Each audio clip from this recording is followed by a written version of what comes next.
The Hebrew Scriptures also demand the death penalty for adultery, working on the Sabbath, and cursing your parents. We have to be very careful of biblicism, of simply saying that the Bible means what the Bible means and pretending that we're not interpreting the Bible all the time.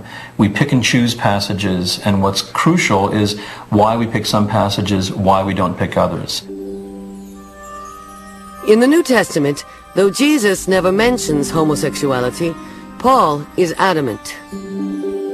God gave them up to degrading passions. Their women exchanged natural intercourse for unnatural, and in the same way also the men, giving up natural intercourse with women, were consumed with passion for one another. Romans 1:26. It is an aberration of God's nature, of the way God intended things to be, a man and a woman. And there's no getting away from it. The Bible does say that it is wrong.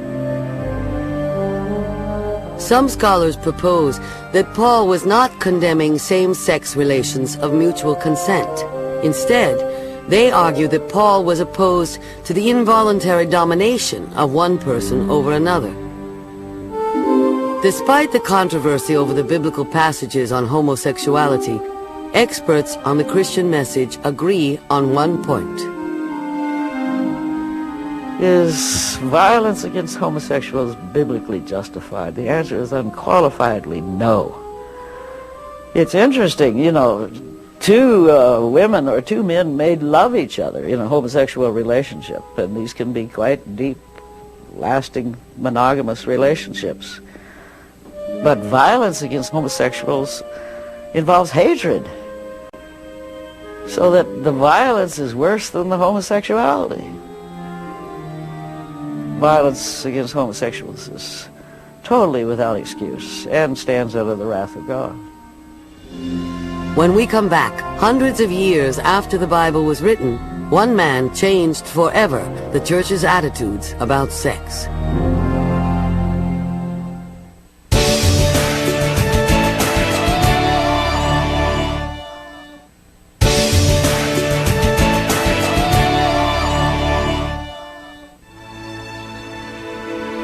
Nowhere in the Bible is sexual pleasure in itself defined as sin. The Hebrew Scriptures celebrate marital love and revel in the children born of that love. The New Testament allows for marriage as well as celibacy. Even St. Paul, himself an unmarried celibate, acknowledges the importance of sex in marriage. St. Paul suggests that there should be mutuality in marriage, that the husband should make his wife happy, and she in turn can suggest that he owes her something as well. This is part of Jewish tradition one finds in antiquity. It's not terribly common, and it may be looked at as actually quite progressive. But Christianity's view of sex within marriage would take a dramatically conservative turn, in large part because of a 4th century bishop named Augustine. A brilliant thinker and prolific writer, Augustine had a profound effect on Catholic theology, including the Church's view of sex. Born in 354 in what is today Algeria, Augustine was the son of a Christian mother and a pagan father.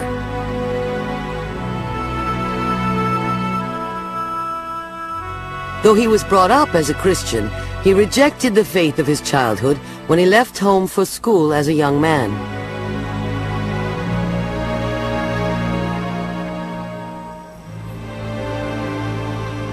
There he met the woman who was to be his mistress for more than a decade.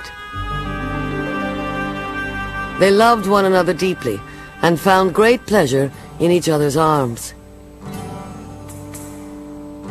They had a son and lived as a family.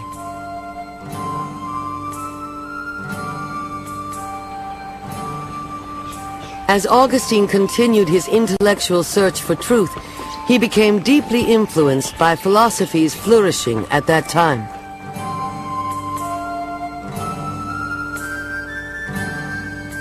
These philosophies contend that the world is separated into two distinct arenas: the corruptible world of matter, including the appetites of the flesh, and the pure, immutable world of spirit.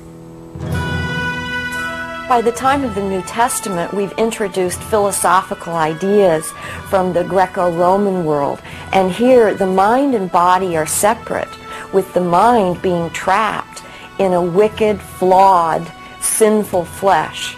This is the reason sexuality becomes ambivalent and usually sinful and always sinful outside of marriage. At the age of 35, Augustine's quest for meaning took him back to his roots, Christianity. Augustine left his mistress and dedicated all his energies to the gospel.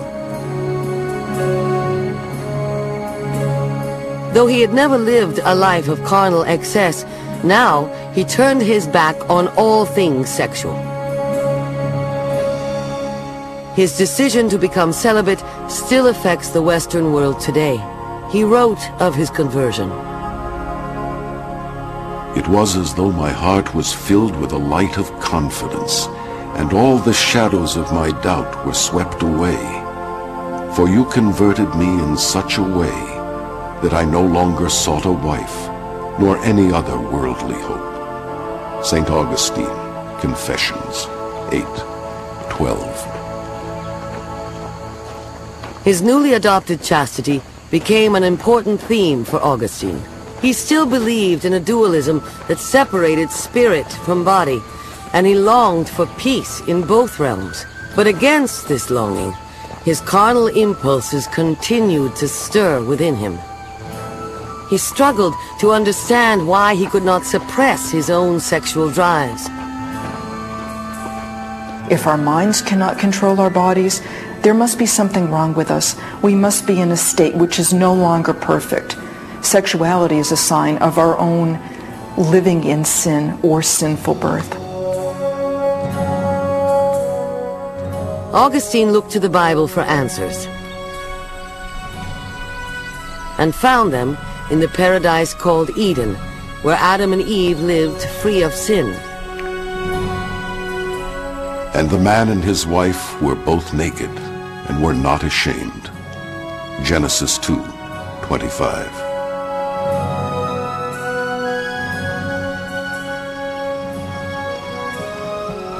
Then they disobeyed God by eating the fruit of the tree of knowledge. The eyes of both were opened, and they knew that they were naked. And they sewed fig leaves together and made themselves aprons. Genesis 3:7. After eating from the tree, the once joyful innocents discovered shame and guilt. He was so convinced of the power of sin that kept him so long from accepting the gospel and seeking baptism that he formulated the doctrine of original sin, or first sin, which is the idea that the sin of our first parents, the first human beings, really has in some way affected all subsequent human beings.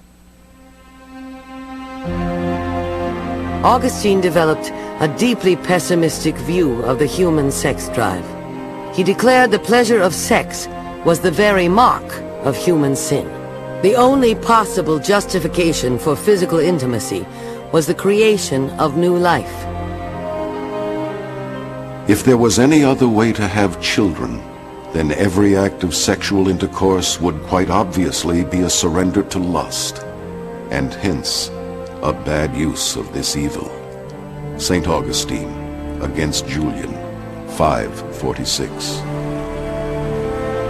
Augustine rejected sex as part of the loving bond between husband and wife. For centuries, Christian scholars following Augustine fiercely debated whether enjoying marital sex was a minor sin or one that could bring about eternal damnation.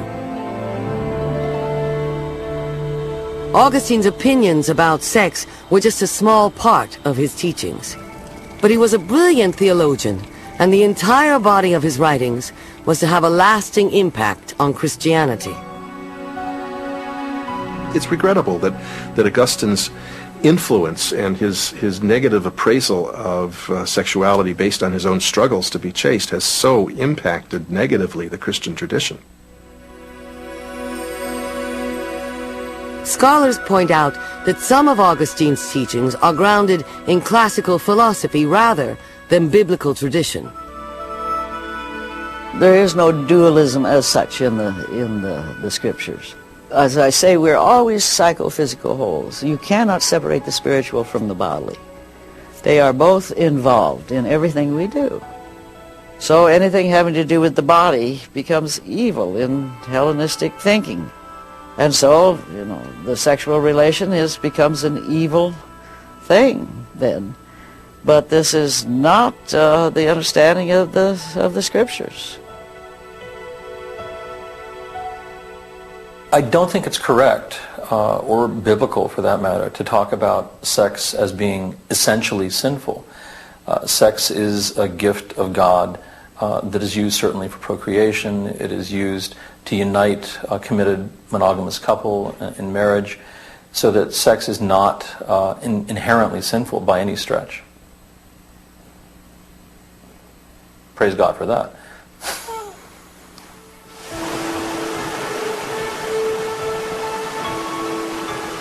The Bible explores timeless lessons about human intimacy.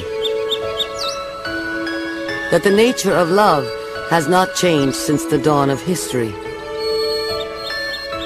That sexuality is God-given and children a great blessing.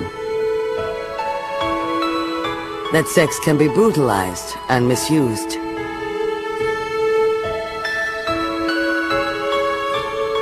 That celibacy is a valid option for some.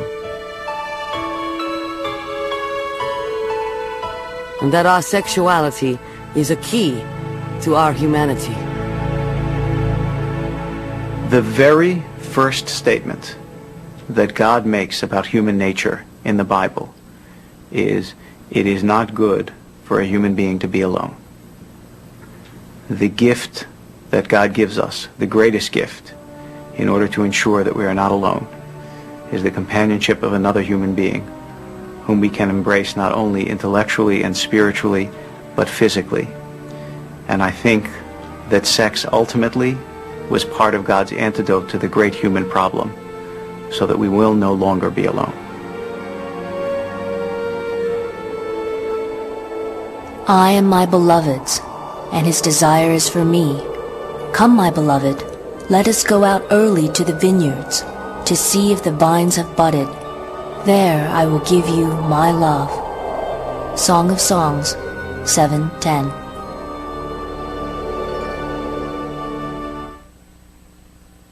When will people travel beyond the moon? The fastest thing we have ever sent anywhere would take 50,000 years to reach the nearest star. If you can rip the fabric of space and time itself, you can take a shortcut through the universe. Space travel on the universe. All new episodes Tuesdays at 9 on the History Channel.